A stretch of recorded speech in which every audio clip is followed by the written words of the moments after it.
India کے industrial minister نے یہ اناؤنس کیا ہے کہ آنے والے 4-5-6 سال تک انڈیا دنیا کی تیسری بڑی اکانومی بن جائے گی. آلریڈی انہوں نے دنیا کی 5ویں بڑی اکانومی بن کر یہ ثابت کیا ہے. الجہاد الجہاد، غزوہ ہند، غزوہ کشمیر، بلکہ میں تو کہتی ہوں کہ ایک مرتبہ غزوہ یونیورسٹی کر ڈالیں.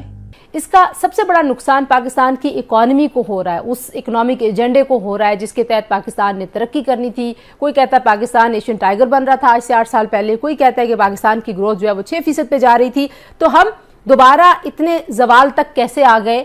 یہ جو اتنا بڑا ایک ڈکلائن ہے اور اتنا معاملہ خراب ہوا کہ پاکستان میں زر مبادلہ کے ذخائر تاریخ کی کم ترین سطح پر پہنچ گئے.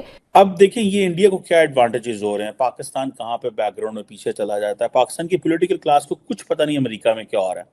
ہر بندہ ایک ہی چیز کہہ رہا ہے کہ جی امریکہ جو ہے نا وہ پاکستان کا دشمن ہے. ادھر بھی یہی لوگ سمجھتے ہیں پاکستان میں. یہ آپ کے سامنے ایک تصویر ہے، دیکھ رہے ہیں آپ؟ یہ ہے ہم میں اور ان میں فرق. یہ ہماری آئیڈیالوجی میں جب جتنا فرق ہے نا اتنا ہی فرق وہ ہے کہ ہم اس وقت جہاں پر ہیں اور وہ جہاں پر ہیں. ایک طرف آپ دیکھ رہے ہیں تحریک لبیک کا چیف سعد رضوی، دوسری جانب آپ دیکھ رہے ہیں ورلڈ بینک کے نئے چیف اجے بنگا صاحب. وہ انڈیا سے ہیں اور سعد رضوی پاکستان سے. اس سے آپ اندازہ کر سکتے ہیں. یہ ایک پکچر جو ہے نا یہ کافی ہے. دونوں کنٹریز کے بیچ فرق ظاہر کرنا ہے، اگر آپ نے بتانا ہے کہ کون کہاں پر ہے تو یہ ایک پکچر کافی ہے. ہم پہلے بھی اس کے اوپر بات کر چکے ہیں نا، ہماری یوتھ کہاں جا رہی ہے، ان کی یوتھ کہاں جا رہی ہے.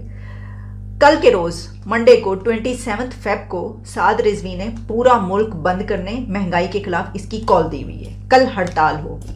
جبکہ ایک طرف ورلڈ بینک کا جو چیف ہے انڈیا کے اجے بنگا، وہ اپنا جو ہے وہ وہاں پر اپنا عہدہ انہوں نے سنبھالا ہے. ایف اے ٹی ایف میں گئے ہوئے، بلکہ ایف اے ٹی ایف سے نکلے ہوئے ہمیں ابھی جمعہ 4 دن ہوئے ہیں. وہ کہتے ہیں کہ جب عقل پر پتھر پڑ جائیں تو ماتم کرنے سے بھی کچھ نہیں ہوتا.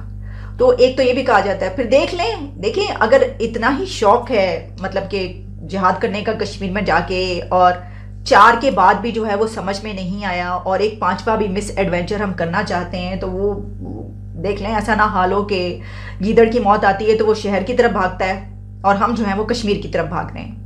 تو ہم کس طرف جا رہے ہیں؟ یہ نا اتنی ایفرٹس ہم نے کی ایف اے ٹی ایف سے نکلنے کے لیے، اور اس کے بعد یہ ہو رہا ہے. پوری دنیا اس وقت سپر پاورز اور پورا ویسٹ اس ملک کی طرف بھاگ رہا ہے کہ ہمارے ساتھ اس کے پروجیکٹس ہوں، اور یہ جس طریقے سے ایک رائزنگ کنٹری اور جہاں پر پہنچنے لگا ہے تو ہمارے ساتھ اس کے تعلقات بڑے اچھے ہونے چاہیے.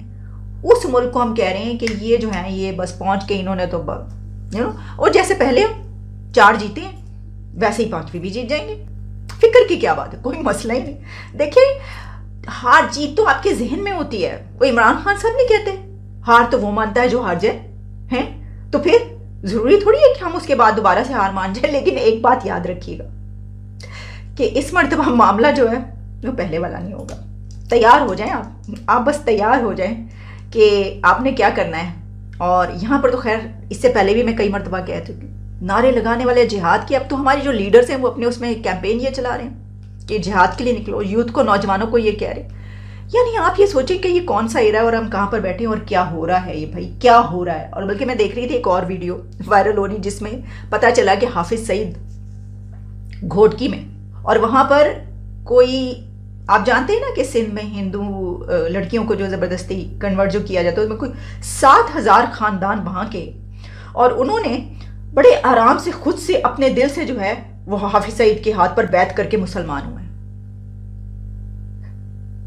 کس کو بیوقوف بنایا جا رہا ہے یہ کہہ کے کہ انہوں نے اپنی مرضی سے 7,000، کوئی 7,000 مسلمان اپنی مرضی سے کہیں پر جا کر کوئی بیعت کریں گے عیسائی کے ہاتھ پر، کسی ہندو کے ہاتھ پر خوشی سے کریں گے؟ وہ احمدیوں کے ہاتھ پر بیعت کریں گے 7,000 مسلمان جو آپ کہہ رہے ہیں بڑی خوشی سے 7,000 خاندانوں نے یا 7,000 ہندوؤں نے وہاں پر بیعت کی ان کے ہاتھ پہ. ایوری بڈی نوز کہ اس کے پیچھے کتنا زیادہ دباؤ اور کیا کچھ ہوتا ہے. ٹھیک ہے یہ چھوڑ دیں، اس کے اوپر جو ایک اور پروگرام کیا ہے وہ کافی ہے. ٹھیک ہے، تو ایک تو ہوتا ہے کہ معاشی دیوالیہ پن اور ایک ہوتا ہے ذہنی دیوالیہ پن. ان دونوں دیوالیہ پن پر ہم اخیر پہ پہنچ چکے ہیں، انتہا پر پہنچ چکے ہیں. معاشی دیوالیہ پن سے پھر بھی نکلا جا سکتا ہے، پھر بھی وہ اس سے ریکور ہو سکتا ہے. یہ جو ہے نا یہ ریکور نہیں ہو سکتا. آپ یقین کریں یہ نہیں ریکور ہونے والا. یہ اچھا، اور اس کے لیے کچھ انتظامات چاہیے ہوتے ہیں ریکور کرنے، وہ ہم کر نہیں رہے. تو وہ نہیں ہوں گے تو ایسے ہی کام چلتا. ایسے کام کتنی عرصے تک چلے گا؟ بس آپ بس یہ تیاری پکڑے, سامان باندھیں, آپ لوٹا پکڑ لیں. مجھے پہلے مجاہدین وہ جہاد پہ جا کرتے ہیں, لوٹا پکڑے آپ اپنے, اور وہ جو ہے وہ گٹھڑی باندھیں اپنے کپڑوں کی, نکل پڑے ساتھ. سب کو یہاں پہ تو پھٹنے کے لیے تیار پھر رہے ہیں, ان کو لے چلیں آپ ساتھ. چلے چھوڑے, بڑھتے ہیں اگلی خبر کی طرف, اور وہ ہے جاوید اختر صاحب کی خبر. بڑی دلچسپ خبر ہے وہ بھی, اور وہ اس طریقے سے کہ ہم نے ان کے اوپر پروگرام کیا, ہم نے آپ کو سارا بتایا. انہوں نے جب کہا کچھ, جو کچھ کہا وہ بھی ہم نے آپ کو بتا دیا. پھر اس کے بعد ایک دن کے بعد ہمیں جاگ آئی, وہ جس طرح میزائل آ کے گرا تھا نا, تو کئی دن کے بعد ہمیں جاگ آئی تھی. تو اس مرتبہ بھی جاوید صاحب وہ جو میزائل گرا کے گئے تو اس کی کئی گھنٹوں کے بعد ہمیں جاگ آئی. صبح جناب اگلے دن ہمیں پتہ چلا کہ ایک جو کیمپین ہے وہ سٹارٹ ہو چکی ہے, جس میں کہا جا رہا ہے یہ کیا کہہ گئی, یہ تو ہماری بےزتی کر دی, گھر آ کر بے عزتی کر دی. تو جب جاگ آ گئی تو پھر سب کو کہا گیا بھائی کر دو, یہ کر دو, وہ تم کر, مطلب کافی لوگوں نے جو ہے وہ پھر ٹویٹس کرنی شروع کر دی اس کے خلاف, آرٹسٹ خاص طور پر جو ہے. تو یہ بھی لوگ اٹھانے لگ پڑے کہ یہ کس کے کہنے پر یہ سب کچھ کر رہے ہیں. لیکن ٹھیک ہے, اوکے, اپنے ہمارے ملک میں آ کے گھر آ کے جو بےزتی کر کے جائے تو غصہ آ سکتا ہے, گھر والوں کو ہو بھی سکتا ہے. تو وہ ٹویٹس ہونا شروع ہو گئیں اور اس کے پر بڑا برا منایا گیا کہ یہ کیا کیا انہوں نے, ہمیں اس طرح کہہ کے گئے, یہ تو غلط بات ہے. چلیں ٹھیک ہے, جو کچھ بھی ہے, لیکن کہیں تو نہ کم از کم گھر آ کے. لیکن پھر اس کے بعد انتظار تھا مجھے کہ جاوید صاحب کی طرف سے کیا کوئی جواب آئے گا, تو وہ آ گیا. انہوں نے کہا ہے کہ جب میں پاکستان گیا اور پاکستان میں نے اس فیسٹیول میں شرکت کی, یا یہ میں اس تقریب میں تھا اور وہاں پر بیٹھ کر یہ میں نے کہا, تو اس کے بعد مجھے یہ لگا کہ ایسی جگہوں پر نہیں آنا چاہیے. ٹھیک ہے, یعنی اس کے بعد پھر ایک بیکلیش بھی آیا اور سب کچھ ہوا. لیکن جب میں انڈیا واپس پہنچا ہوں تو مجھے ایسا لگ رہا ہے کہ میں تیسری جنگ عظیم جیت کے آ رہا ہوں. مجھے ایسا لگ رہا ہے کہ میں 3rd ورلڈ وار جیت کے آیا ہوں. مطلب اتنا ان کو وارم ویلکم وہاں پر کیا جا رہا ہے, اس طریقے سے خوشیاں منائی جا رہی ہیں. اور اتنا میرا خیال ہے کہ پہلے تو ان کو اتنی محبت, خیر ان کو چاہنے والے, محبت کرنے والے تو بے شمار ہیں, لیکن وہ لوگ کہ جو ہوتی ہے نا اپنی اپنی پسند ناپسند, بہت کچھ چل رہا ہوتا ہے, جو ناپسند کرتے تھے وہ بھی وہ کہہ رہے ہیں کہ واہ واہ کیا کمال کر دیا آپ نے, آپ تو منہ پر کہہ آئے ہیں جناب, آپ تو ان کو لگا آئے ہیں. تو اب وہ بڑے خوش ہو رہے ہوں گے, چلو اچھا کیا میں نے کہہ دیا, چلے خیر یہ تو ہم کہہ رہے ہیں. لیکن آپ دیکھیے گا کہ ابھی یہ سلسلہ اور چلے گا, اور ان کو کوئی مزید, ابھی تو صرف یہی, مجھے یہی پتہ چلا ہے کہ انہوں نے یہ جواب دیا ہے, لیکن ہو سکتا ہے کہ آگے اور بھی وہ اس پہ تفصیلی گفتگو فرمائیں, اور وہ بڑی اچھی گفتگو. آپ دیکھیے گا وہ جو بات کریں گے نا بڑی بیلنس ہوگی, وہ بتائیں گے. کہیں ایسا تو نہیں ہے کہ جاوید اختر صاحب کا جواب جو ہے وہ حزب المجاہدین نے دیا. اور یاد رکھیں پوری دنیا میں جب آپ نے ترقی کر کے اوپر آنا ہوتا ہے تو آپ نے اس انسٹیٹیوشنلائزڈ ہیجمنی کے اندر سے ماحول بنانا ہے. انسٹیٹیوشنلائزڈ ہیجمنی کا جو جواب آتا ہے وہ دیٹ از انسٹیٹیوشنلائزڈ جو ہے وہ رسپانس آتا ہے. اس کے یہ کہ آپ parallel financial and political institutions بناتے ہیں یا بناتے نہیں ہیں, تو ان میں اپنے ساتھ لوگوں کو اٹیچ کر لیتے ہیں. Chinese and Russians can't do it. ہماری ملٹری اسٹیبلشمنٹ کو اس چیز کی سمجھ ہے کہ چینیوں کے ہاتھ میں نہ ورلڈ بینک ہے نہ IMF, کیا ہے ان کے ہاتھ میں, the global financial institutions which have a significance جن کی زیادہ. سو اس لیے ہم انڈیا جو ہے, امریکہ جو ہے, اس کی پنجابی کہنے ٹی سی کرنی پہنتی ہے کہ یار انہوں نے نال لگ کر وہ, یار انہوں نے کول بہت ہے.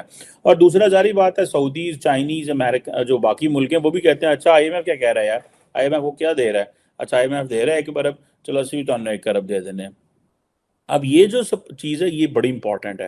اب نکی ہیلی جو ہے وہ ڈونلڈ ٹرمپ کی, جسے وہ کہتی ہے کہ ڈونلڈ ٹرمپ کو میں نے کہا تھا کہ پاکستان کی $2 بلین کی ایڈ بند کرو, یہ ہمیں دہشت گردوں کو سپورٹ کرتا ہے, یہ تو امریکن فوجیوں کو مارتا ہے, اور یہ ہماری بڑی کامیابی ہے, یہ ٹیکس پیئرز کا پیسہ ہے, ہمارے وائٹل انٹرسٹ کے اوپر جو ہے پاکستانی جو ہے وہ خلاف کام کر رہے ہیں. اچھا ریپبلکنز آئے ہیں, ریپبلکنز کو دیکھیں آپ کہ عمران خان نے بائیڈن پہ اور امریکی سرکار پہ الزام لگا دیا, بائیڈن نے تو جواب ہی نہیں دیا, secretary of state Antony Blinken نے بھی کوئی جواب نہیں دیا, اسٹیٹ ڈپارٹمنٹ نے میڈیا کے لوگوں کو جواب دیا اور اس نے کہا کہ جناب ٹھیک ہے جناب ایک بات. اب یہاں پہ آ کے جو چیز آ جاتی ہے اور رہ جاتی ہے وہ یہ ہے کہ واٹ شیڈ پاکستان ڈو, ہمیں کیا کرنا چاہیے, کیا ہمیں نکی ہیلی کو اپروچ کرنا چاہیے؟ نہیں, ہمیں پہلے تو اپنی لائن لینتھ ٹھیک کرنی چاہیے, ہمیں اپنی پولیٹیکل سٹیبلٹی لا کے, پھر فائنینشیل راستے لا کے, اور ہم اپنے ادارے اور جس کا کام اس کو ساجے, جس کی کانسٹیٹیوشن میں جو پاورز ڈیلیگیٹ ہیں وہ اپنا کام کرے, تو ہر چیز کی عزت ہوگی. جب تک یہ چیزیں نہیں ہوں گی دنیا ہمیں سیریس نہیں لے گی. آج IMF انڈیا کو کہہ رہی ہے کہ انڈیا جو ہے وہ دنیا کی گلوبل اکانومی میں 15% کنٹریبیوٹ کر رہا ہے.